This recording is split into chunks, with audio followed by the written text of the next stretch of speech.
안녕하십니까. 여러분들이 어제 시험 보시느라고 고생 많으셨네요. 오늘 우리가 이제 어제 공부했던 문제를 여러분이 풀어봤던 기출 문제를 한번 살펴보겠습니다. 어떻게 이제 앞으로 공부를 해야 될까? 공부 방법론도 아울러서 한번 볼 텐데, 어제 이제 시행됐던 2015년 기출 문제를 보니까요. 출제 경향은 우리 작년 하반기에 출제하고 큰 변화가 없어요. 일단 이제 판례 중심의 출제가 이루어졌는데, 판례 비중을 봤더니 우리 지금 총 지문이 81개의 지문이 나왔더라고요. 그런데 81개의 지문 중에서 74개가 판례 지문입니다. 그래서 이걸 봤더니 91.5% 정도, 90% 이상으로 여전히 판례가 강세를 띄었고요. 두 번째, 이번 시험에 대해서 제가 조금은 여러분들에게 여러분 생각과 다를지는 모르겠지만 예전 시험보다는 이번 시험이 보다도 평이하지 않았을까, 무난하지 않았을까.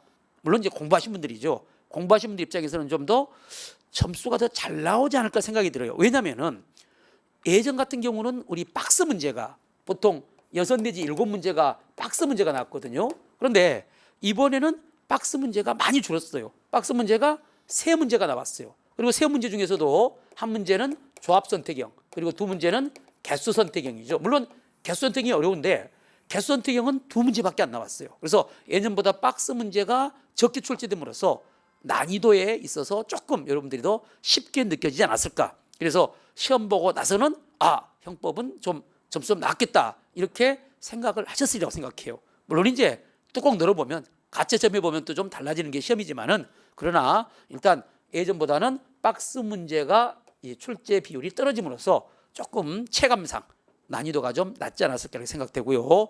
그리고 이제 작년 하반기에서 그랬듯이 이번 시험도 바로 이제 이론 문제가 출제가 됐는데, 이론 문제가 바로 총 지문으로 따지면 7개의 지문이 출제가 됐어요. 그런데 이제 그중에 학설 지문, 여러분이 난해하게 생각하는 대비를 별로 하시지 않았던 이 학설 지문이 2개의 지문이 나왔어요. 작년에도 바로 작년 그 2차도 8월달 시험에서도 바로 2개의 지문이 출제가 됐었죠. 그런데 똑같이 2개가 나왔기 때문에 앞으로 우리 그 학생들이 공부하실 때는 이 점도 좀 염두에 두시고 학설을 아예 도외시하지 말고 기본적인, 그러니까 선생님들이 강의 시간에 역점적으로 강의하는 그런 학설, 또 기출문제 여러분들이 다 보시니까 기출문제집에 나와 있는 학설 정도는 여러분들이 좀 마지막에 판례 끝난 다음에 마지막에 시험 보러 가기 전에 정리를 좀 하셔야 되지 않을까 이렇게 생각이 돼요. 물론 이번 시험도 학설 2 지문이 나왔지만 답을 고르는 데는 결정적인 지문이 아니었어요. 그러니까 설사 그 학설을 모르더라도 다른 지문에서 답이 나왔고, 또 그 지문들이 실질적으로 좀 쉬웠기 때문에 학설을 몰랐다고 해가지고 형법의 고득점이 어려웠다 이렇게 말할 수 있을 것 같아요. 학설 몰라도 별로 지장은 없었다. 그러나 앞으로 출제 경향이 이렇게 학설이 통째로 나오지 않고 지문에 바로 하나의 지문으로, 한 문제에 하나의 지문으로 출제가 될 바로 이제 여지가 크다 이렇게 생각을 합니다. 그리고 이제 법조문 관련 문제도 좀 한 문제가 나왔고, 그리고 또 이제 순수한 이론 문제, 학설도 아니고 여러분들이 이제 기본 강의를 통해서 잘 알아야 되는 그런 이론적인 문제들도 한 4-5개가 나왔기 때문에 여러분들이 앞으로 공부하실 때 기본 강의를 충실히 잘 들으시고, 그리고 이제 문제를 많이 풀어보면서 특히 판례 중심의 공부를 여전히 여러분들이 하셔야 됩니다. 자, 이 정도 여러분들에게 말씀을 드리고, 자, 다음에 이제 우리가 이제 총 20문제가 나왔는데 형법 총론과 강론의 출제 비중을 보니까요, 보통 이제 총론이 7, 8문제가 나오거든요. 그런데 이번에는 총론 비중이 좀 높았더라고요. 9문제가 나왔고 강론에서 11문제가 출제가 됐어요. 그래서 그렇게 큰 차이는 없었다. 그래서 총론과 강론은 다 같이 똑같은 비중을 두고 공부를 하셔야 될 것 같고, 자, 그럼 이제 지금부터 이제 본격적으로 우리가 이제 2015년 1차 기출문제를 한번 보도록 하죠. 1번 어김없이 1번은 재형법정주의 판례가 나왔네요. 재형법정에 관한 설명 중 옳고 그름이 표시가 OX가 바르게 된 거, 일단 이것부터 쉽습니다.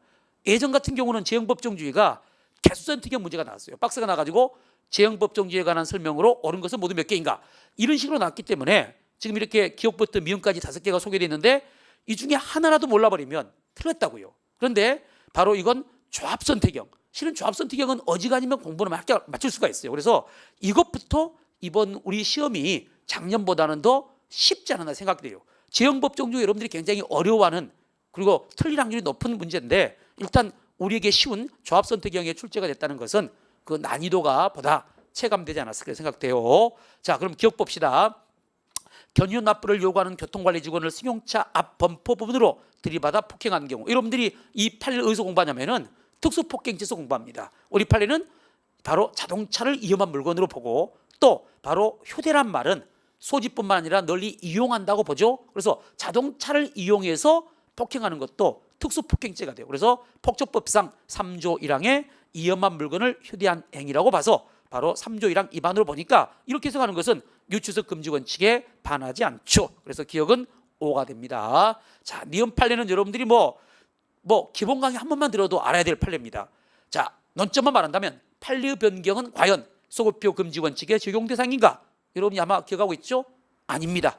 우리 판례는 판례의 변경은 소급표 금지 원칙에 적용 대상을 보지 않기 때문에 니은 행위 당시 판례에 의하면 처벌 대상이 되지 아니한 것으로 해석됐던 행위를 재판 시 해석을 달리하여 처벌할 수도 있고 이것이 바로 소급표 금지 원칙에 반한다고 볼 수도 없죠. 그래서 니은도 5가 됩니다. 자, 디귿번 이건 기출문제입니다. 우리 예전에 시험에서 출제가 됐는데 폭처법상 4조 1항에 보면 범죄단체 구성원으로서의 활동이라는 구성 요건이 있는데 과연 이 활동이 명확성 원칙에 반하느냐? 우리 판례는 다소 추상적인 면은 있지만 이 활동이라는 개념 자체가 바로 법관의 합리적 해석과 조리에 의해서 보충될 수 있는 점을 고려한다면 활동이 명확성 원칙에는 반하지 않는다는 입장입니다. 그래서 디귿은 X가 되겠네요. 자, 니을번 제가 누누이 강조했죠. 여러분들에게 바로 이 문제는 반드시 나올 것이다 해가지고 여러분에게 뭐 문제풀이 때도 마무리 특강 때도 재심 판례 특강 때도 계속 강조했던 것이 리을 일명 채팅하면 촬영 사건입니다. 이건 뭐 어차피 나올 줄 알았어요. 왜? 최근 판례고 작년에도 경감부 시험에도 출제가 됐었거든요. 그래서 우리 시험에 유력한 문제인데 인터넷 화상 채팅을 통하여 실시간으로 전송되는 피해자의 유방, 음부 등 신체 부위의 영상을 휴대전화의 카메라로 촬영한 경우를 과연 성폭력 특례법상 카메라 등 이용 촬영죄에 있어서의 다른 사람의 신체를 촬영한 행위에 해당한다고 볼 수가 있겠는가? 바로 X가 되겠죠. 자, 바로 카메라 등 이용 촬영죄는 성적 욕망을 충족시키거나 수심을 유발할 수 있는 다른 사람의 신체를 촬영하거든요. 그러니까 법조문상은 다른 사람의 신체인데 지금 이 리을의 경우는 화상 채팅에 뜬 이른바 신체 이미지가 담긴 영상을 촬영한 것이지 바로 다른 사람의 신체 자체를 촬영한 건 아니기 때문에 다른 사람의 신체를 촬영을 해서 것은 피고인에게 불리한 유추해석입니다. 그래서 리을은 유추해석 금지 원칙에 위반되기 때문에 다른 사람의 신체를 촬영한 행위에 해당한다고 볼 수가 없죠. 리을 X. 미음 가축 분뇨 배출 시설을 설치한 자가 설치 당시에 키워드 설치 당시에 신고 대상자가 아니었는데 나중에 법령의 개정에 따라 그 시설이 신고 대상에 해당하게 됐더라도 가축 분뇨의 관리 및 이용에 관한 법률상 신고 대상자인 배출 시설을 설치하고자 하는 자에 해당한다고 해석하는 것은 피고인에게 불리한 유추해석으로서 허용될 수가 없죠. 그래서 미음은 5가 되겠네요. 결론적으로 바르게 조합된 것은 55XX5니까 답은 1번이 되겠죠. 2번을 봅시다. 법인의 범죄 능력과 양별 규정에 관한 설명 중 가장 적절하지 않는 것이네요. 여기에 지금 하나 학설이 나왔어요. 즉 우리가 이제 기본서도 나와 있지만 법인의 범죄 능력 인정 여부를 크게 나누면 부정설과 긍정설이고 조금 더 구체적으로 나누면 그 가운데 이제 절충설, 부분적 긍정설이 있는데 바로 지금 1번이 형사범에 대해서는 법인의 범죄 능력을 부정하고 행정범에 대해서는 법인의 범죄 능력을 긍정하는 견해는 법인의 범죄 능력에 관한 부분적 긍정설, 즉 절충설의 입장이다. 맞는 문장입니다. 여러분이 설사 이걸 공부 안 했더라도 이걸 모르더라도 어차피 답이 다른 곳에 있기 때문에 이걸 학설 나왔는데 이것 때문에 이 문제가 틀렸다. 그건 말이 안 돼요. 왜냐하면 1번은 물론 이제 소수의 견해입니다. 이걸 이제 우리 교수님의 이문 교수님이라고 한 분이 주장하는 견해인데 형사범, 우리가 살인죄라든지 이런 뭐 폭행죄 같은 게 형사범이죠. 이런 경우는 법인의 범위를 부정하고 행정범, 뭐 식품위생법이라든지 뭐 건설업법 이런 바로 행정범에 대해서는 범죄 능력을 인정하자는 견해가 있어요. 왜냐하면 행정범은 유리적 색채가 약한 반면 한목적적 기술적 색채가 강하기 때문에 형사범과 달리 보자 해가지고 소수의 주장이 있어요. 그런데 이제 이걸 우리가 부분적 긍정설, 절충설 또는 이분설이라고도 하는데 설사 1번은 맞습니다. 그런데 모르더라도 자, 2번 여러분이 가장 잘 아는 판례.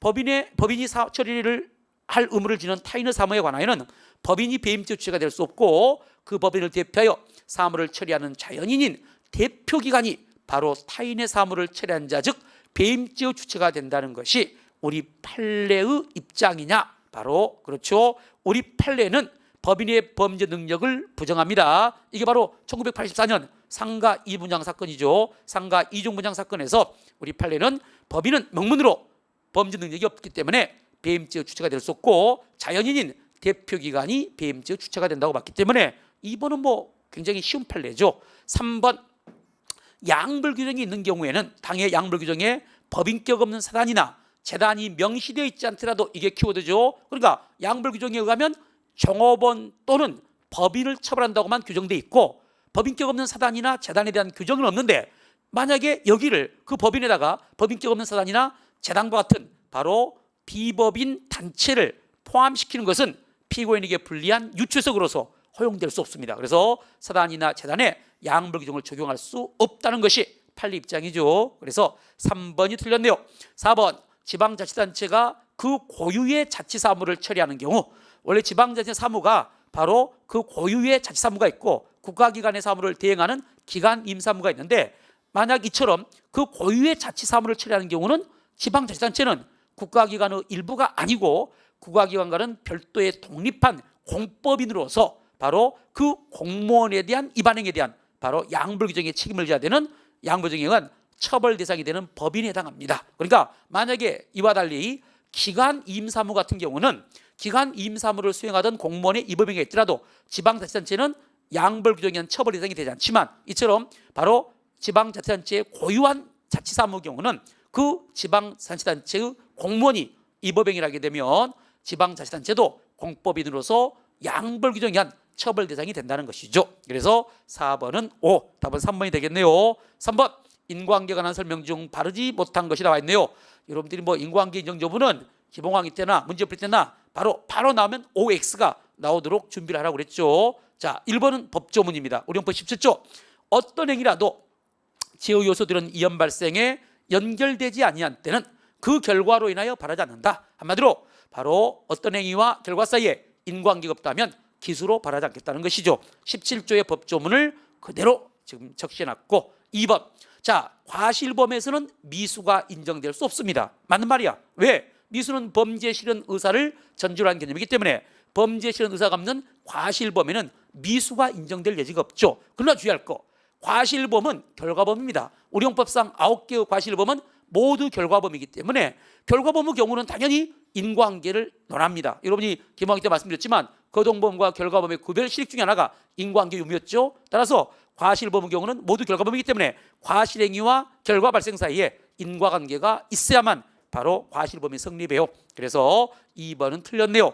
3번 여러분이 잘 아는 이른바 수술지연 사건이죠. 바로 피고인의 폭행과 피해자의 사망 사이에 비록 의사의 수술지연이라는 과실이 바로 공동 원인으로 개입돼 있더라도 바로 이 폭행과 바로 이 피해자의 사망 사이에 인과관계를 인정할 수 있다는 겁니다. 한마디로 비록 그 제3자 의사의 수술지연이라는 과실이 개입돼 있더라도 피고인의 폭행이 사망에 대한 유력한 바로 원인임을 부정할 수 없다는 것이 우리 판례고 너무나 중요한 판례이기 때문에 3번은 뭐 이걸 처음 봤다 헷갈린다 그러면 그만큼 공부를 안 했다는 것이죠. 그리고 이제 여러분이 4번은 좀 생소한 판례예요. 그런데 답이 2번에 나 있기 때문에 4번의 경우는 몰라도 뭐 그렇게 큰 영향은 없을 것 같은데 갑은 부동산 대지에 대한 전매 사실을 숨기고 지주 명의로 위장하여 학교법인 을과 대지에 관한 매매 계약을 체결했으나 그 이행에 아무런 양형이 없었다. 자, 키워드 그 이행에 그러니까 기망행위를 통해 가지고 바로 계약을 체결했는데 그 이행에 아무런 영향이 없었어요.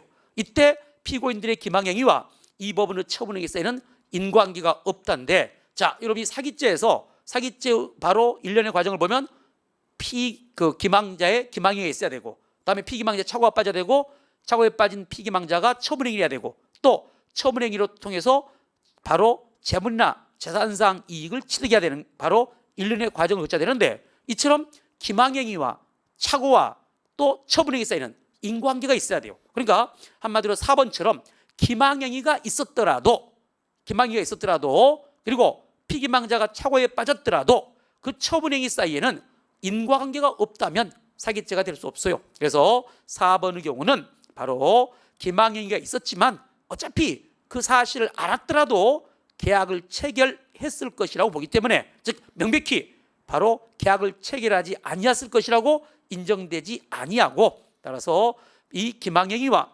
처분행위 사이에는 인과관계가 없기 때문에 바로 사기죄가 성립하면은 성립하지는 않는다는 것이죠. 그러니까 한마디로 기망행위와 법인의 처분행위 사이에는 인과관계이기 때문에 사기죄가 성립할 수 없다는 판례. 그래서 답은 2번이 되겠네요. 4번 정당방위에 관한 설명 중 가장 적절하지 않는 것이죠. 1번 정당방위의 방해행위는 순수한 수비적 방위뿐만 아니라 반격 방어도 포함된다고 말씀드렸죠. 2번 조심할 거, 정당방위에 있어서는 반드시 방해행위의 보충의 원칙이 적용되지 않습니다. 그러니까 정당방위의 상당성 판단에는 균형성의 원칙도 보충성의 원칙도 요하지 않습니다. 맞는 말이죠. 그러나 방위에 필요한 한도 내의 행위로서 사회윤리에 위배되지 않는 상당성이 있는 행위를 요한다. 그렇죠? 그러니까 상당한 이유는 있어야 돼요. 그런데 상당성이 있어야 되는데 상당성을 인정하기 위해서 반드시 보충성의 원칙이나 균형성의 원칙을 요하는 건 아니라는 거. 그래서 2번도 5가 되고, 여러분에게 누누이 강조했던 거, 싸움과 정당방위, 서로 공격할 의사로 싸우다가 먼저 공격을 받고 이에 대항하여 가해행위 된 경우 그 가해행위는 정당방위도 아니고 과잉방위도 될 수 없죠. 예전에 기출문제가 똑같이 나왔어요. 정당방위는 부정되나 과잉방위가 인정된다는데, 여러분이 문제풀이 때 봤죠? 아닙니다. 정당방위도 아니고 과잉방위도 아니기 때문에 3번이 틀렸네요. 4번 또 대표적인 상당성 판단의 판례, 변태남 편치 사건 누누이 강조했지만 정당방위도 과잉방위도 아니고 상당성이 없기 때문에 상해치사죄가 성립하는 판례죠. 답은 3번이 되겠습니다. 다음 넘어가서 5번 책임론에서 두 문제가 나왔네요. 심신장애와 형법상 처우가 나는데, 5번 심신장애에 대한 설명 중 가장 적절하지 않는 것, 이렇게 나와 있죠. 여러분 이 문제풀이나 기본 강의 때 책임론에서 나올 수 있는 것이 심신장애의 유무에 대한, 유무와 종도에 대한 판례 입장, 그리고 법률의 착오에 오인의 정당한 이유 있냐 유무 판단들을 여러분에게 강조했는데, 자 1번을 보시면 형법 10조에 규정된 심신장애의 유무 및 정도의 판단은 사실적 판단으로서 반드시 전문감정인의 의견에 기속돼야 되는 것은 아니다. 자 여기가 제가 보기로는 우리 학생들이 많이 틀릴 수 있어요. 왜냐하면 지금 우리 학생들이 판례의 결론만 공부한 사람들은요 1번을 순간적으로 간과할 수가 있어요. 왜냐하면 결론은 맞아요. 한마디로 심신장애 및 정도의 판단은 바로 이제 여기 답이 문제죠. 사실적 판단이 아니라 뭐다? 법률적 판단이에요. 법률적 판단이기 때문에 반드시 법관이 전문감정인의 감정을 거쳐야 되는 것도 아니고, 또 설사 전문감정인의 감정이 있더라도 그 감정인의 의견에 기속돼야 됨을 요하는 것도 아니죠. 그래서 지금 우리 학생들이 끝에가 맞으니까 이것도 O라고 해가지고 다른 곳에서 답을 찾았을 거라고. 그런데 아마 제가 보기에는 이게 출제자가 의도적으로 출제한 것 같은데 바로 사실적 판단이 아니라 법률적 판단입니다. 그래서 1번이 틀렸어요.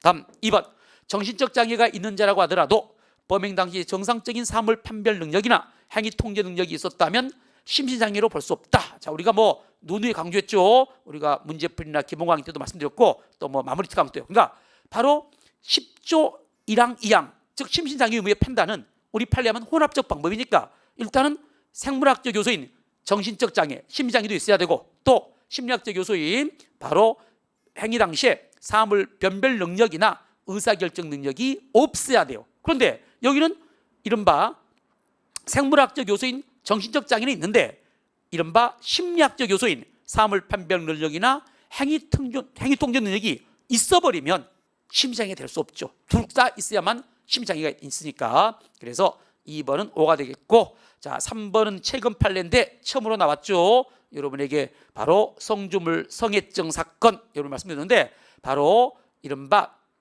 성격적 결함에 의한 바로 그 충동, 그러니까 충동적 결함에 대한 성격적 장애라든지 또는 이른바 소아기호증 사건이라든지 성주물 성애증은 다 공통점이에요. 원칙적으로는 심리장애가 아닌데 예외적으로 심리장애가 된다고 그랬죠. 그래서 3번을 보시면 성주물 성애증이라는 정신질환이 있다고 하더라도 그러한 사정만으로는 절도 범행에 대한 형의 감면 사유인 심신장애에 해당한다고 볼 수 없다. 최근 판례로 여러분들이 이미 알고 있고, 그리고 4번 원자행에서의 바로 대표적인 판례, 과실에 의한 원자행을 우리 판례가 인정하죠. 그래서 4번이 음주 뺑소니 사건인데, 음주운전을 할 의사를 가지고 음주 만취한 후 운전을 결행하여 교통사고를 일으킨 경우에 피고인은 음주 시에 교통사고를 일으킬 위험성을 예견했는데도 자의로 심장애를 야기한 경우라도 10조 사망에 의해서 원장에 해당하니까 우리 판례가 과실의 원장을 인정하니까 비록 음주할 당시에 위험 발생을 예견한 경우뿐만 아니라 예견할 수 있는 경우에도 우리 형법 10조 사망의 적용 대상이 되기 때문에 이런 경우도 바로 심신장애로 인한 감경 등을 할 수가 없다는 판례. 그래서 답은 1번이 되겠고, 다음에 이제 6번 형법상 착오에 관한 설명 중 가장 적절하지 않는 것이죠. 1번. 자, 이게 이제 이론적 문제입니다. 불능미수의 문제는 사실의 착오가 반전된 경우이지만 환각범의 문제는 법률의 착오가 반전된 경우다 이렇게 나왔는데, 자, 여러분들이 뭐 기본 강의 때 문제 풀 때 말씀드렸지만 불능미수는 반전된 사실의 착오고 환각범은 반전된 법률의 착오죠. 그래서 1번은 맞는 말입니다. 자, 2번이 여러분들이 학설인데, 자, 일반인이 현행 범인을 체포하여 48시간 동안 감금하는 것이 허용된 것으로 착오했네요. 이건 이제 법률의 착오의 일종이죠. 법률의 착오 중에서도 간접적 착오에 위법성 조각 사유의 허용 한계에 대한 착오입니다. 그러니까 일반인 현행 범인을 체포하는 건 정당행위예요. 그런데 문제는 48시간 동안 감금하는 건 정당하지 않죠. 왜? 여러분 형사법에서 공부했지만 일반 현행 범인을 체포하면 바로 체포 즉시 수사관서에 인계해야 되는데 48시간 동안 감금한 것은 이건 이제 별도로 감금죄가 되는 위법한 행위입니다. 그런데 피고인은 그 행위도 정당행위라고 생각했죠. 즉 위법하지 않다고 생각했다고. 그러니까 법률의 착오 중에 위법성 조각 사유 허용 한계에 대한 착오인데, 책임설 법률로 바로 이제 우리가 위법성이 있을 그 책임적 지위에 대한 고의설과 위법성이 책임에 대한 고의설과 책임설로 크게 나눠졌죠. 자, 한마디로 고의설의 경우는 위법성의 인식이 없으면 고의가 조각됩니다. 그래서 과실범이 될 뿐인데, 책임설의 경우는 아니다. 위법성의 인식은 고의의 한 내용이 아니라 독자적 책임의 한 요소니까 바로 위법성 인식이 없으면 책임이 조각될 뿐입니다. 그래서 책임설에 의하면 일단 고의는 인정되죠. 고의는 인정되는데 바로 법률의 착오의 경우에 그 오인의 정당한 이유가 있냐 없냐에 따라서 오인의 정당한 이유가 있다 그러면 바로 책임 조각되어 무죄, 오인의 정당한 이유가 없다면 그러면 고의 기수범이 되는 거예요. 그래서 결론적으로 2번의 경우는 책임설에 의하면 이게 법률의 착오니까 법률의 착오를 일단 안 하겠죠. 법률의 착오니까 바로 책임설에 의하면 16조에 의해서 일단 감금죄의 고의는 인정되는데, 다만 그 오인의 정당한 이유가 있다면 책임이 조각되어 무죄가 될 뿐이고 정당한 이유가 없다면 고의 기수범이 됩니다. 그래서 2번은 O가 됩니다. 3번 법률의 착오의 정당한 이유가 인정되는가 부정되는가에 대한 바로 판례 중에 대표 판례가 3번이죠.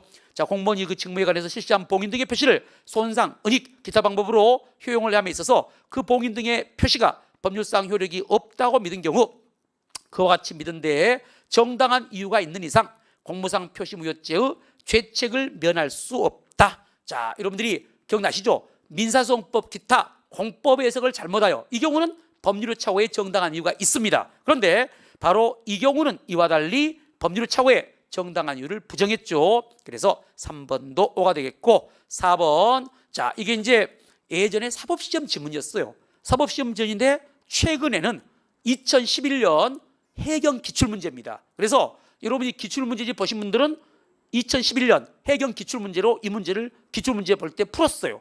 그러니까 이제 솔직히 6번에 2번이 학설이니까 여러분 이걸 포기했더라도 기출문제만 봤더라도 해경 11년 기출이니까 4번을 봤을 거라고. 그러면 4번이 틀리니까 4번을 답을 했으면 학설이 나왔더라도 전혀 6번을 학설과 무관하게 답을 맞출 수 있었다고.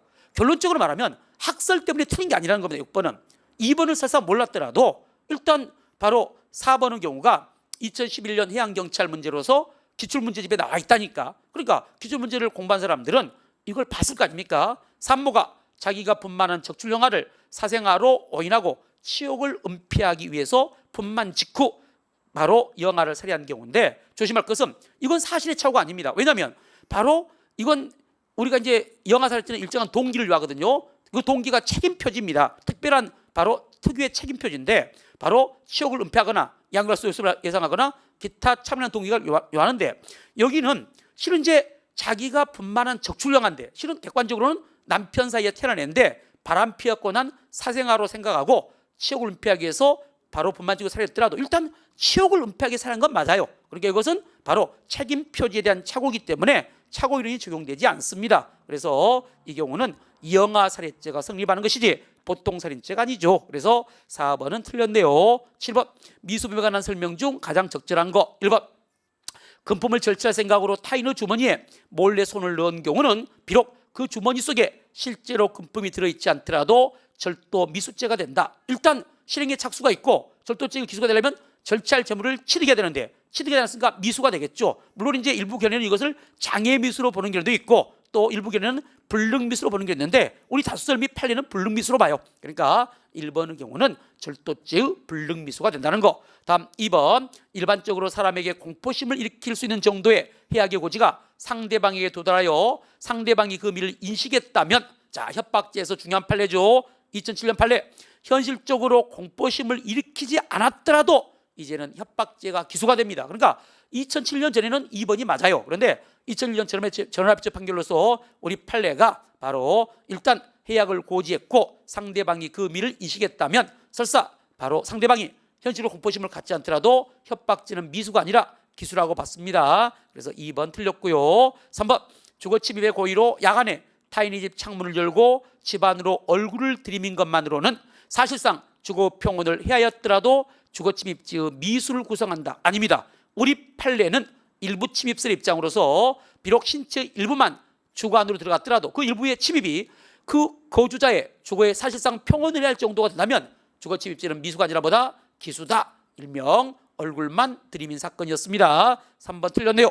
4번도 우리 시험에 잘 봤던 판례죠. 금융기관 직원이 전산단말기를 이용하여 다른 공범들이 지정한 특정 계좌에 돈이 입금된 것처럼 허위의 정보를 입력하는 방법으로 일단 이 계좌로 입금되도록했다면 키워드 입금됐습니다. 입금되는 순간 검사는 기소가 됩니다. 그래서 나중에 입금이 취소되어 현실로 인출되지 못했더라도 검사는 미수가 아니라 기수다. 즉 입금 절차를 완료함으로써 재산상 이익을 취득했다고 볼 것이다. 그래서 이것도 뭐 독특하게 낸 게 아니라 예전에 사법시험 등이나 우리 시험에 기출문제가 이런 문제가 몇 번 나왔어요. 기출문제를 많이 그대로 실었네요. 따라서 답은 1번, 8번.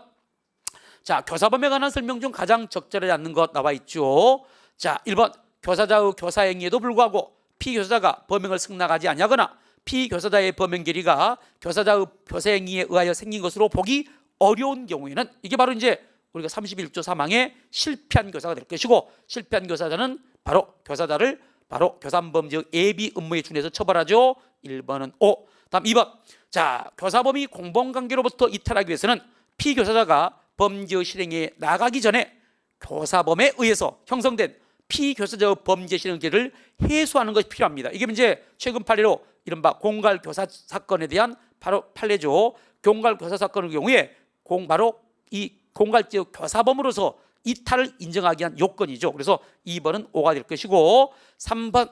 자, 당초의 교사행위에 의해서 형성된 피교사자의 범죄 실행의 결의가 더 이상 유지되지 않는 것으로 평가될 수 있다면 설사 그 후에 피교사자가 범죄를 저지르더라도 이는 당초 교사행위에 의한 것이 아니라 새로운 범죄 실행의 결의에 따른 것이므로 교사자는 형법 31조 2항에 의한 죄책을 부담함은 변론으로 하고 형법 31조 1항에 교사범으로의 죄책은 지지 않습니다. 그러니까 한마디로 이제 이건 교사행위와 범죄 실행에 인과관계가 없게 되기 때문에 그렇게 되겠죠. 그래서 3번도 옳은 문장입니다. 그런데 여러분이 이제 1번은 그렇게 어려운 문제가 아니고 2번, 3번을 최근 판례를 소개한 분들은 좀 어려울 수 있어요. 그러니까 최근 판례를 소개해가지고 바로 이제 2번, 3번이 어려울 수 있어도 다행히 8번이 적절하지 않는 걸 고르겠어요.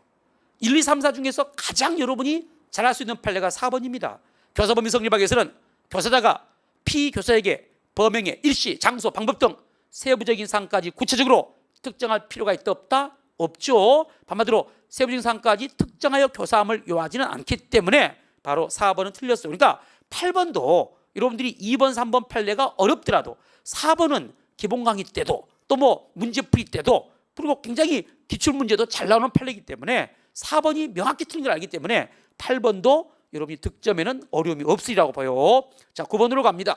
집행유예에 관한 설명 중 가장 적절하지 않는 거. 1번 집행유예 시 받은 사회봉사 또는 수강명령은 집행유예 기간 내에 집행해야 됩니다. 이게 우리 형법 62조 2 제3항이죠. 이게 이제 법조문의 문제네요. 자, 2번 형의 집행유예를 선고받은 사람이 형법 65조에 의해서 그 선고가 실효 또는 추심이 없이 정해진 유예 기간을 무사히 경과하여 형의 선고의 효력을 잃게 되더라도 이는 형 선고의 법률적 효과가 없어진다는 것뿐 형의 선고가 있었다는 기왕의 사실 자체까지 없애는 거 아니므로 너무 친절하게 써놨네요. 우리는 보통 공부할 때 이제 그걸 안 써놓고 이런 경우는 형법 59조 1항 단행이 정한 선고유예 결격사유인 자격증 이상의 형을 받은 전과가 있는 자에 해당한다 안 한다. 그것만 공부했죠. 해당하지 않습니다. 선고에서 가장 중요한 판례예요. 그러니까 한마디로 다시는 선고유예를 할 수가 없죠. 한마디로 이런 경우라도 집행유예 기간을 무사히 경과했더라도 일단 바로 자격정지 이상형을 받은 전과가 있는 자에 해당하기 때문에 바로 선고유예 결격사유가 된다는 것이죠. 뭐 여러분이 잘 아는 A급 판례였고 3번이 틀렸네요.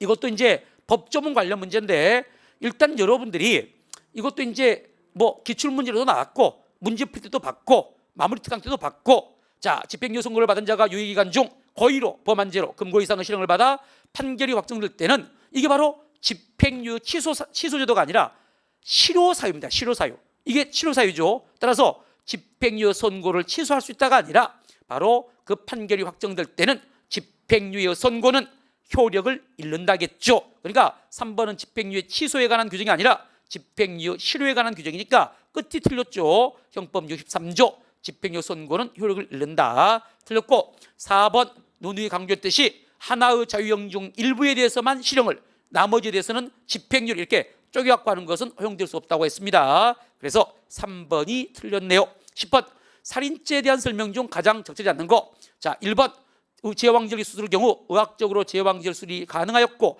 규범적으로 수술이 필요했던 시기를 분만의 시기로 볼 수는 없다는 것이 우리 판례 입장 과체중 사건, 과체중 태아 사건에 대한 판례였죠.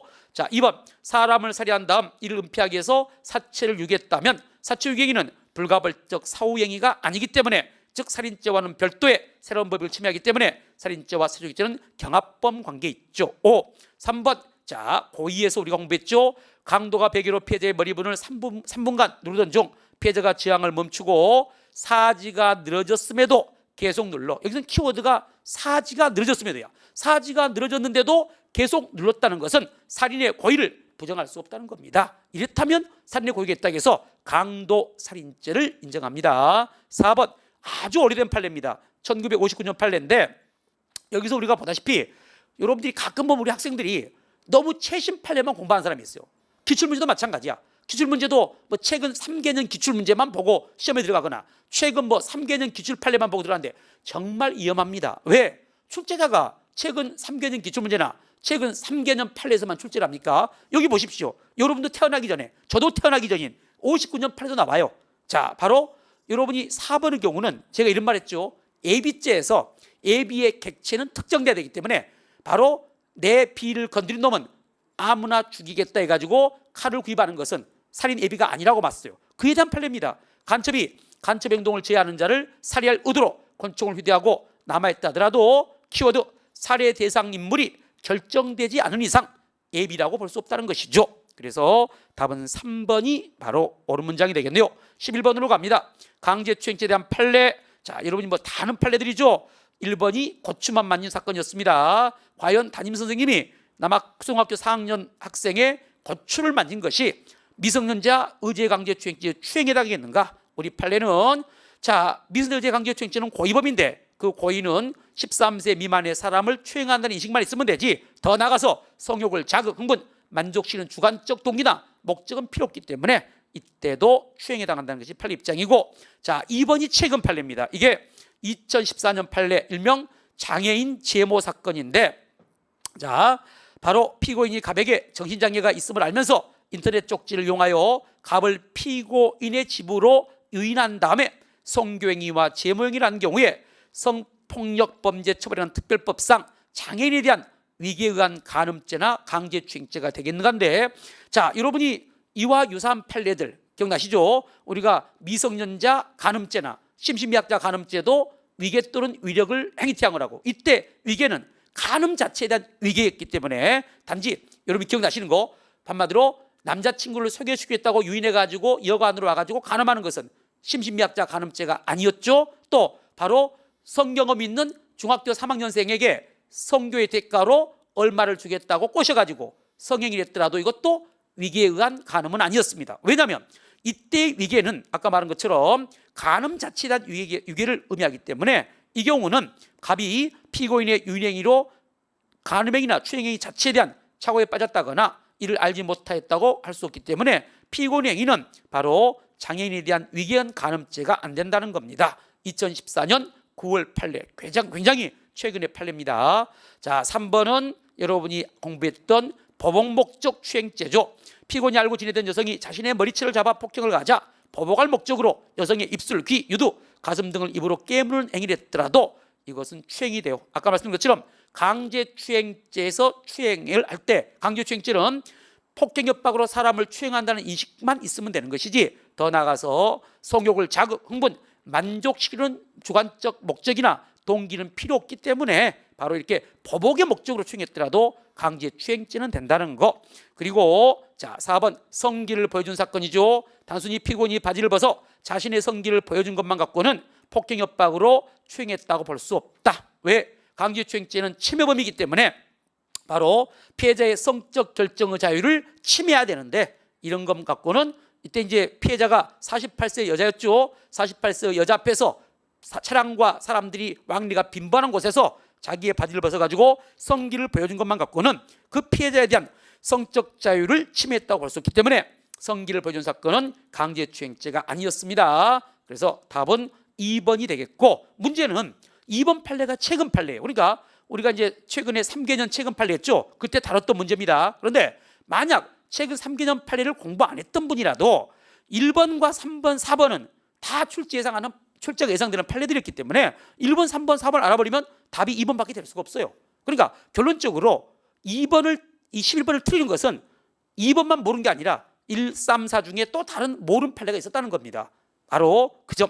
자, 12번 명예훼손죄에 대한 다음 설명 중 적절한 거. 자, 이것도 아주 고전적인 판례죠. 신문기자에게 경쟁자의 명예를 훼손하는 내용의 사실을 알려주었지나 신문기자가 기사거리가 넘쳐 이를 기사하지 않은 경우, 키워드 기사하지 않았죠. 자, 한마디로 신문기자에게 어떤 사실을 제보한 경우에 공연성이 인정되려면 그 신문기자가 기사화하여 보도해야만 공연성이 인정됩니다. 그러니까 기사거리가 묻혀가지고 기사하지 않았다면 공연성이 부정되니까 출판물에 의한 명예훼손죄의 미수범이 성립할 여지가 없죠. 그리고 또 하나 주의할 점, 명예훼손죄는요 또 미수범 처분도 없습니다. 그러니까 공연성도 부정되지만 또 명예훼손죄는 미수범 처분 등이 없으니까 1번은 틀렸고요. 2번 우리 기출도 나왔고, 대표적인 바로 비공개 대화방 사건이죠. 한마디로 비공개 대화방 사건의 경우는 바로 전파 가능성 인정 부정 인정했죠. 그래서 2번은 공연성을 인정할 여지가 있다. 5. 다음에 3번 진실인 사실을 공연히 유표하여 타인의 신용을 훼손하는 경우는 명예훼손죄와 신용훼손죄의 상상적 경합이 된다는데 아닙니다. 자, 첫째, 여러분이 313조 신용훼손죄는 행위태양이 허위사실을 유포하거나 위계로서 사람의 신용을 훼손하는 겁니다. 그러니까 행위태양이 두 개인데 허위사실을 유포하거나 또는 위계해야 되는데, 진실한 사실을 유포한다면 신용훼손죄가 행위태양이 아니기 때문에 구속요건의 상수 없어서 신용훼손은 안 됩니다. 그러나 이 신용은요 명예의 특별한 경우입니다. 그러니까 명예는 사람의 인격적 가치에 대한 평가라면 신용은 사람의 경제적 가치에 대한 평가인데, 이 경제적 가치에 대한 평가인 신용이 보다 특별하기 때문에 신용훼손죄가 안 되면 비로소 명예훼손죄가 되죠. 그래서 3번의 경우는 바로 신용훼손죄는 될 수 없고 명예훼손죄만 성립할 뿐입니다. 그래서 3번은 바로 틀렸죠. 4번 공연성 인정 여부, 지방의회 선거를 앞두고 현역 시의회 의원이 후보자가 되려는 자에게 대해서 특별한 친분관계도 없는 한 사람에게 비방의 말을 했다면 이 경우도 공연성은 인정돼서 명예훼손죄가 인정됩니다. 2번 답입니다. 13번 주거침입죄에 대한 설명 중 옳은 것은 모두 몇 개인가? 기억. 다가구용 단독주택인 빌라에 잠기지 않는 대문을 열고 들어가 공용계단으로 들어가 빌라 3층까지 올라갔다가 1층으로 내리는 경우도 주거침입죄가 성립한다. 논점 키워드 다가구용 단독주택에 있어서의 공용계단도 주거라는 겁니다. 공동주택 내부에는 엘리베이터, 공용계단 이것도 주거니까 주거침입죄 성립하죠. 니은 부산 초원복집 사건 불법 선고 운동을 적발할 목적으로 도청기를 설치하기 위해서 타인의 주거에 들여놓은 행위는 첫째, 일반인의 출입이 허용된 장소라도 범죄 목적으로 들어갔기 때문에 바로 주거침입죄의 구성 요건에 해당하고 또 이게 사회상규에 아무리 불법 선고 운동을 적발할 목적이었더라도 사회상규에 입이 돈다고 봐가지고 정당행위도 부정됐죠. 그래서 니은은 주거침입죄가 성립을 합니다. 디귿번 피고인이 피해자와 이웃 사이여서 평소 그 주거에 무상 출입했던 관계 있더라도 키워드 범죄 목적으로 승낙 없이 그 주거에 들어간 경우는 범죄 목적으로 들어갔기 때문에 주거침입죄가 성립을 하고요. 1번 타워 크레인 사건 피고인들이 건물 신축 공사 현장에 무단으로 들어간 뒤 타워 크레인에 올라가 이를 점거했을 때 기억나시죠? 골리앗 크레인은 건조물이지만 타워 크레인은 건조물이 아닙니다. 따라서 건조물 침입죄가 성립하지 않죠. 객체가 될 수 없으니까 결론적으로 기억은 O, 니은은 X, 디귿은 O, 그리고 리을도 O가 되기 때문에 옳은 것이니까 답 3번이 되겠네요. 다음 14번으로 갑니다. 자, 여기도 뭐 아주 쉬워요. 친족상들의 대표적인 판례들이 나오고 있네요. 자, 가장 적절한 거 1번 사돈지간은 친족이다 아니다. 아니라고 그랬죠. 미부상 친족이 아니기 때문에 사돈지간인 자를 기망하여 재물을 편취하더라도 친족상들은 적용되지 않습니다. 우리 시험도 나왔고 뭐 대표적인 기출문제죠. X 2번이 답이네요.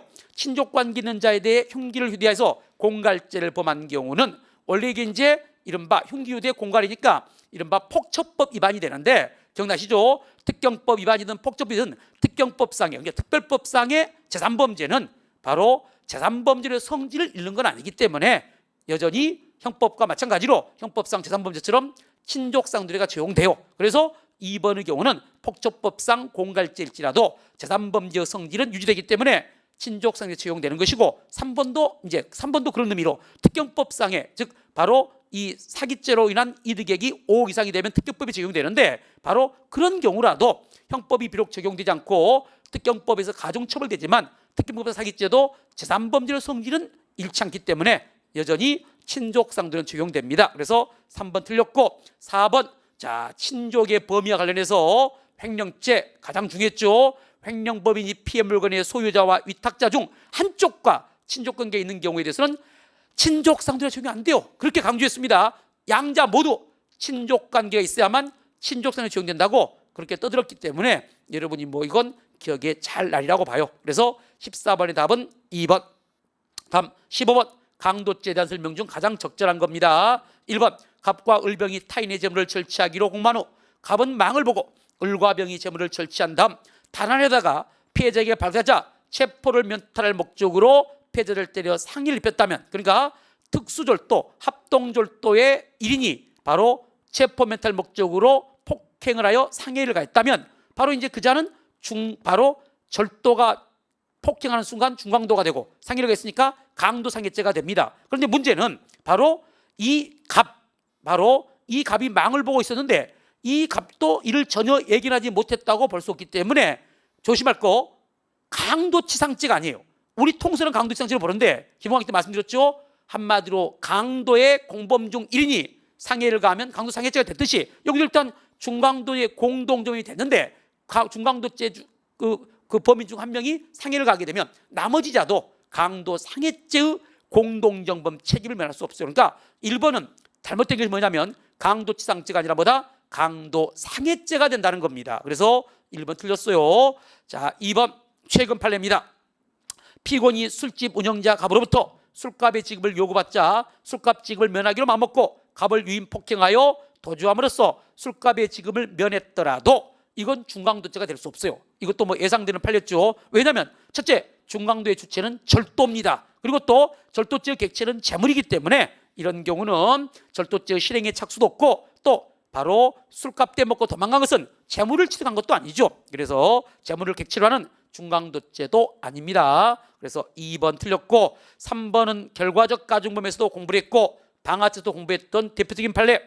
피고인들이 피해자들의 재물을 강취한 후 그들을 살해할 목적으로 현주건조물에 방하여 사망에 이르겠다면 바로 부진정 결과적 가중범인 현주건조물 방아치사죄가 성립하고 또 강도가 사람을 살해했으니까 강도살인죄도 되는데 기억나시죠? 한마디로 중한 결과에 대한 고의범인 강도살인죄가 결과적 가중범인 현주건조물방아치사죄보다 형이 중하기 때문에 이 경우는 상상적 경합이게 돼요. 그러니까 바로 3번은 실경이 아니라 상상적 경합이다. 4번 채무면탈살인 기억나시죠? 자, 갑피고인이 갑을이 공모하여 채무를 면탈할 의사로 채권자 병을 살해했는데 문제는 갑의병에 대한 채무의 존재가 명백할 뿐만 아니라 병에 즉 채권자의 상속인이 존재하고 있고 또 그 상속인에게 채권의 존재를 확인할 방법이 확보되어 있다면 채무를 면한 결과가 될 수 없어요. 채무면탈 살인이 채무를 면하는 결과가 안 되기 때문에 재산상 이익도 있다고 볼 수가 없기 때문에 강도살인죄가 아니라 보통살인죄에 불과합니다. 그래서 4번은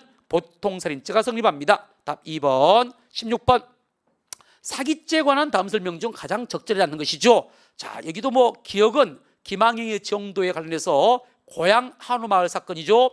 수입석 외교를 사용하는 식당 영업주가 한우만을 취급한다는 취지의 상호를 사용하고 식단표 등에도 한우만을 사용한다고 기재한 다음에 바로 수입석을 판매하는 경우는 그 김항의 정도가 사회통념상 용인될 수 없는 정도의 사술이기 때문에 위법성이 인정돼서 사기죄가 성립하죠. 2번 허위의 증거를 이용하지 않더라도 허위의 내용으로 지급명령을 신청하여 지급명령이 확정이 됐다면 바로 승소 판결이 확정된 것처럼 사기죄는 기소가 됩니다. 5. 다음 3번. 자, 공모자 제소 사건. 피고인들이 타인과 공모하여 공모자를 상대로 제소한 경우나 피고인들이 법원을 기망하여 얻으려고 한 판결의 내용이 소송 상대방의 의사에 부합했다면 이건 바로 상대방 소송 당사자에 대한 상대방에 대한 바로 착오에 의한 바로 재물의 교부가 있다고 볼 수 없기 때문에 소송 사기죄도 성립하지 않습니다. 그러니까 공모자 제소 사건의 경우는 바로 착오에 의한 재물의 교부가 왜 둘이 짜고 해가지고 바로 서로 알고 있으니까 착오에 기한 재물의 교부가 아니기 때문에 사기죄가 성립할 수 없다. 공모자 제소 사건. 자, 4번 판례도 여러분이 뭐 많이 다뤘던 판례죠. 자, 타인의 폭행으로 상해를 입고 병원에서 치료를 받았으면서 상해를 입은 경위에 관하여 거짓말을 하여 국민건강보험공단으로부터 보험급여 처리를 받은 경우 이 상해가 전적으로 또는 주로 피고인의 범죄 행위에 기인하여 입은 상해라고 보여지지 않는 한 사기죄는 성립을 합니다. 그러니까 조심할 게 뭐냐면 왜 그러냐면 일단 타인의 폭행으로 상해를 입은 것은 사실입니다. 다만 상해를 입은 경위만 허위로 신고를 했어요. 그러면 만약 이 상해가 전적으로 또는 주로 피고인의 범죄 행위에 기인하여 입은 상해라고 할 수가 바로 상해라고 볼 수가 없다면 어차피 이건 국민건강보험공단으로부터 보험급여를 받을 수가 있어요. 즉 보험급여의 결격사유가 아니거든요. 그러니까 어차피 받을 것 받은 거야. 기망행위를 했더라도. 그래서 이 경우는 재산상 이익의 취득이 있을 수 없어요. 기망행위를 통한 바로 처분행위로 인한 재산상 이익이 아니죠. 그래서 이 상해는 전적으로 또는 주로 피고인의 범죄 행위에 기인하여 입은 상해라고 할 수 없다면 바로 상해죄가 성립하지 않는데 여기는 범죄 행위에 기인하여 입은 상해라고 할 수 없다 하더라도 사기죄가 성립하는 아닙니다.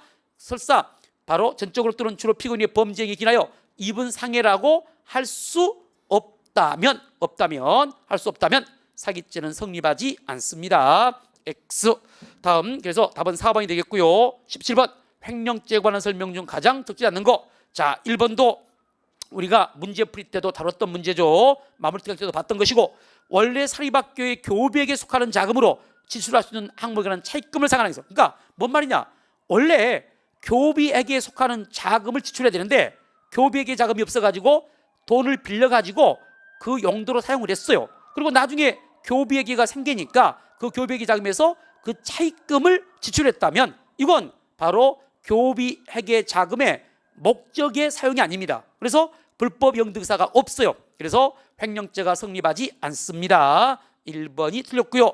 자, 2번 주상복합상가의 매수인들로부터 우상인 유치비 명목으로 금원을 납부와 보당. 자, 금전에 바로 용도나 목적이 특정돼 있죠. 그런데 그 용도와 무관하게 일반 경비로 사용했다면 불법 영득사 인정돼서 횡령죄가 됩니다. 3번 이건 우리 시험도 한번 나왔죠. 임야의 진정한 소유자와는 전혀 무관하게 신탁자로부터 임야 지분을 명의신탁받아 지분 이전 등기를 격려한 수탁자는 바로 한마디로 말하면 타인의 재물을 보관한 자라고 볼 수가 있겠는가? X. 왜냐하면 한마디로 전혀 이 부동산의 이 진정한 소유자와 관계없는 사람으로부터 명의신탁을 받았다면 이 소유자와 수탁자 사이에 이 임야 지분에 관한 법률상이나 사실상의 위탁관계가 없습니다. 위탁신고이기 때문에 한마디로 이때 피고인은 위탁관계한 보관을 인정할 수 없기 때문에 바로 이걸 의무로 처분하더라도 신탁자에 대해서나 소유자에 대해서 바로 횡령이라고 볼 수가 없다는 것이 3번의 논점이죠.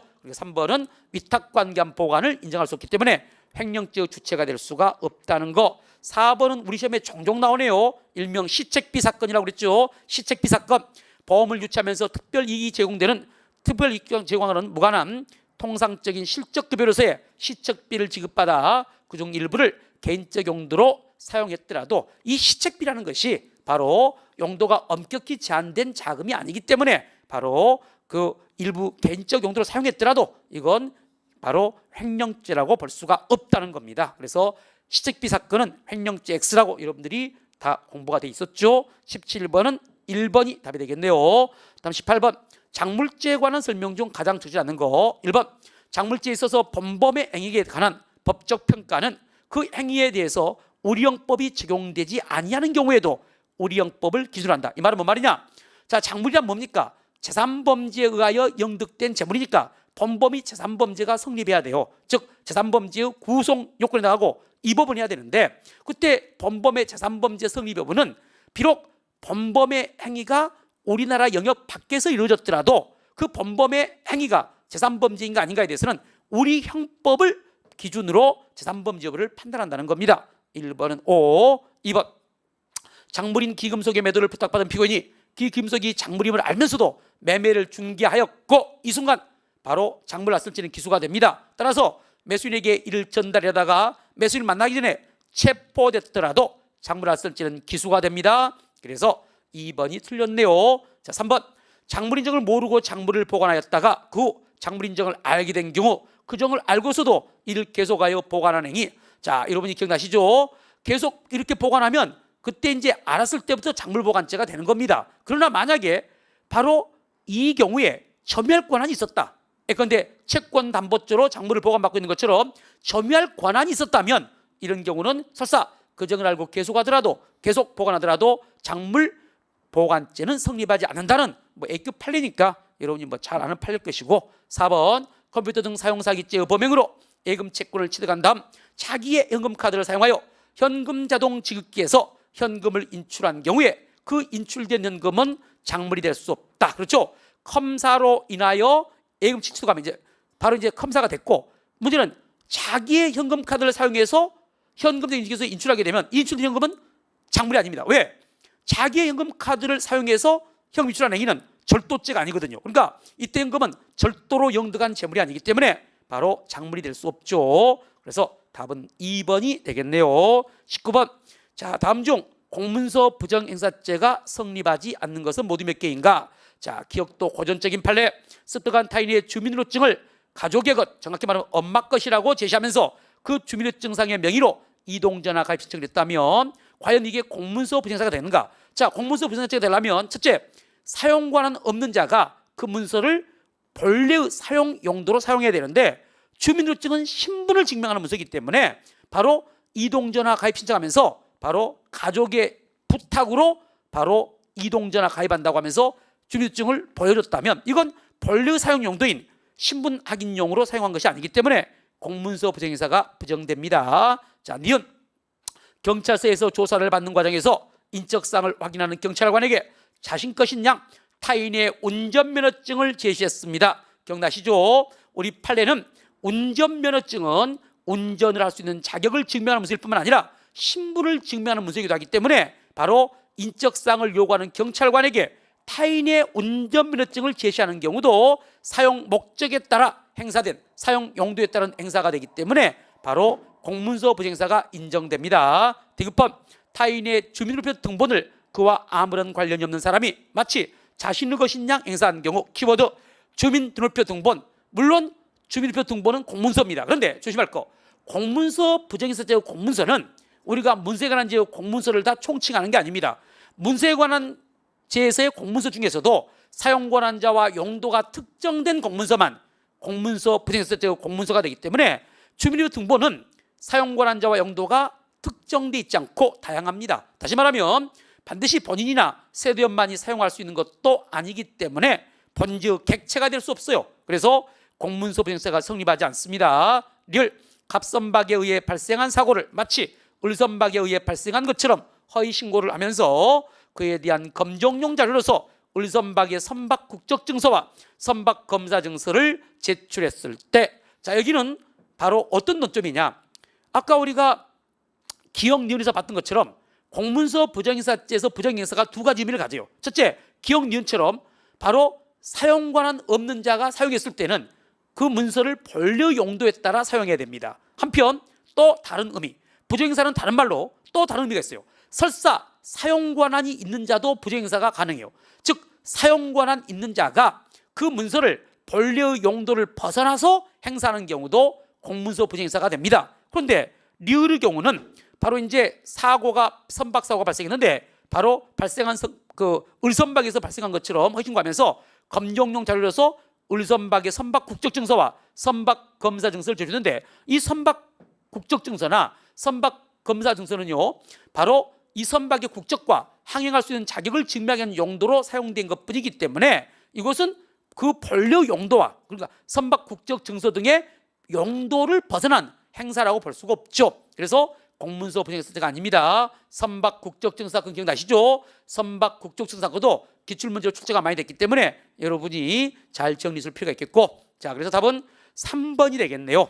성립하지 않는 거 고르겠으니까 기억, 디귿, 리을이죠. 자 마지막 문제로 20문제 20번 공무집행방해죄에 대한 설명 중 가장 적절하지 않는 것이 나왔는데, 자 일단 공무집행방해죄에서의 직무는 적법한 직무여야 됩니다. 우리 통설판례는 직무집행의 적법성을 요하죠. 그런데 이때 공무원의 직무가 적법한가의 판단은 바로 행위 당시, 키워드 행위 당시의 구체적 상황에 기하여 객관적 합리적으로 판단해야지, 키워드 사후적으로 순수한 객관적 기준에서 판단할 것은 아니죠. 이건 우리 기출로도 몇 번 출제가 됐습니다. 2번 직무 수행에 직접 필요한 행위를 현실적으로 행하고 있는 공무원뿐만 아니라 직무 수행을 위해서 근무 중인 공무원에 대한 폭행도 공무집행방해죄를 구성한다, 이렇게 나와 있는데, 자 바로 이게 노원구 주차단속 사건이죠. 그러니까 현실적으로 직무를 수행하고 있는 것뿐만 아니라 직무 수행을 위해서 근무 중인 공무원도 바로 직무 수행 중인 공무원으로 본다는 겁니다. 직무집행 공무원이니까 그 자를 폭행하면 이른바 공집이 된다는 판례. 자 그리고 3번 직무를 집행하는 공무원에게 해악을 고지했더라도 상대방이 이를 전혀 개의치 않을 정도의 경미한 것이라면 공무집행방해죄를 구성하는 협박에 당하지 않습니다. 왜? 공집은 추상적 연범이기 때문에 폭행 협박을 통해서 비록 현실적으로 공무를 방해하는 결과는 발생하지 않더라도 공무를 방해할 위험은 있어야 돼요. 그래서 그 협박이 이루어졌다면 그 협박이 상대방이 전혀 바로 공무집행에 있어서 개의치 않을 정도의 경미한 것이라면 바로 공집의 협박이라고 볼 수는 없죠. 4번 자 여러분들이 뭐 너무나도 중요한 판례, 우리가 재수론에서도 A급이고 공집에서도 A급, 여러분들이 뭐 몇 번 봤던 이른바 차례로 폭행한 사건이죠. 동일한 공무를 집행하는 수인의 공무원에 대해서 폭행을 가한 경우에 그 폭행이 동일한 장소 및 기회에 이루어진 때에는 여럿의 공무집행방해죄는 실수의 경합하는데 아니죠. 차례로 폭행을 했기 때문에 바로 동일한 기회, 동일한 장소에서 이루어진 여러 개의 폭행은 사회관념상 하나의 행위로 평가된다고 해서 두 개의 공무집행방해죄의 실체적 경합을 인정한 게 아니라 상상적 경합을 인정했습니다. 그러니까 여기서 논점은 두 가지입니다. 첫째는 바로 공무집행방해죄의 재수결정은 우리 판례에 의하면 공무의 수가 아니라 공무원의 수다. 그러니까 바로 두 사람이 폭행을 당했으니까 두 개의 공집이 됩니다. 그런데 이 두 개의 공집이 얼핏 보면 따로따로 폭행을 당했으니까 이게 실경 같지만 그러나 이게 순차로 차례로 폭행을 당했기 때문에 동일한 장소, 동일한 바로 그 기에 이루어진 폭행이니까 사회관념상 하나의 행위로 평가돼서 상상적 경합이라는 것이 여러분이 이미 알고 있는 판례였죠. 그래서 20번의 경우는 4번이 틀렸네요. 예, 여기까지 여러분과 뭐 2015년 1차 기출문제를 살펴봤는데 여러분들이 여기서 이제 제가 마지막으로 당부하고 싶은 것은 역시 우리 경찰 시험은 판례가 중요하다. 그리고 나중에 이제 시간적 여유가 있을 때 판례가 끝난 다음에 학설이나 법조문은 정리해도 늦지 않다. 그리고 두 번째, 기출문제의 중요성입니다. 물론 여기는 최신 판례도 나와 있지만 기출문제들이 또 반복이 돼서 숙제가 돼요. 그래서 기출문제를 여러분들이 소홀히하면 안 돼요. 그래서 기출문제 중심으로 공부하시고 그리고 이제 최신 판례 좀 추가하셔가지고 정리하시면 형법은 그렇게 어려운 과목은 아니라고 봐요. 그래서 하니까 여러분들이 기출문제를 볼 때 대강 보면 안 됩니다. 기출문제집에 나와 있는 것만큼은 안다 해가지고 철저히 판례를 공부하셔야지 대충 알면은 시험장에서 아마 지금 강의를 들으면서도 느낄 거예요. 시험장에서 이 판례는 봤는데 본 것 같은데 막상 결론이 떠오르지 않는 경우가 많아요. 그러니까 그건 자기 걸 소화하지 못했기 때문에 그러니까 자기가 봤던 문제집만큼은 바로 거기서 나오면 다 맞춘다 생각하고 철저히 치열하게 공부할 필요가 있다는 거. 여기까지 강의를 마무리하겠습니다. 감사합니다.